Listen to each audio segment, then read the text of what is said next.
అందరికీ నమస్కారము. ఇప్పుడు మన వీడియో ఏమంటే ఇక్కడ చూడండి, మన రాముడు ఉన్నాడు.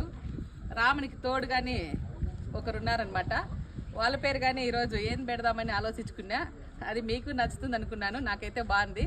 లక్ష్మణుడు అనమాట. రాముడు లక్ష్మణుడు ఇవి రెండు మన ఇంట్లో మగపిల్లలు. మన పిల్లల జతకు ఈ మగపిల్లలు కానీ ఉన్నారు చూడండి, చాలా బాగున్నాయి. ఇవి 2-3 రోజులు ఇంటి ఇక్కడ ఉన్నాయి కాబట్టి చాలా ఆనందంగా ఆడుకుంటూ చాలా బాగుంటాయి. దీనిలో చూస్తే ఈ ఆనందంలో ఇచ్చుడు ఎంతో బాగా అంచుకొచ్చి పాలు తాగేకి చిన్న పిల్లలు కదా, అమ్మలేని ప్రేమ అనేది ఇట్లా ఉంటుందేమో నాకు తెలిసి. పాపము దీనిలో అరుపులు ఒక్కోసారి వింటే నాకు బాధ అనిపిస్తుంది. ఒకసారి లక్ష్మణుడి పేరు పెట్టేది కానీ మీ ముందుకు తీసుకొద్దాం అనుకున్నా. మీకు ఆ పేరు నచ్చుతుందని కానీ అనుకుంటున్నా. లక్ష్మణుడు చాలా అతి చేస్తున్నాడు, కర్రోడు కదా, కర్రోనికి చాలా అతి చేస్తున్నాడు చూడండి ఇక్కడ. రాముడు అయితే సైలెంట్గా ఇనుకోన్నాడు. పాపము ఏమేమి చెప్తారో చెప్పండి అని. లక్ష్మణుడు అయితే పాలు తాగాలని సతాయిస్తున్నాడు అనమాట.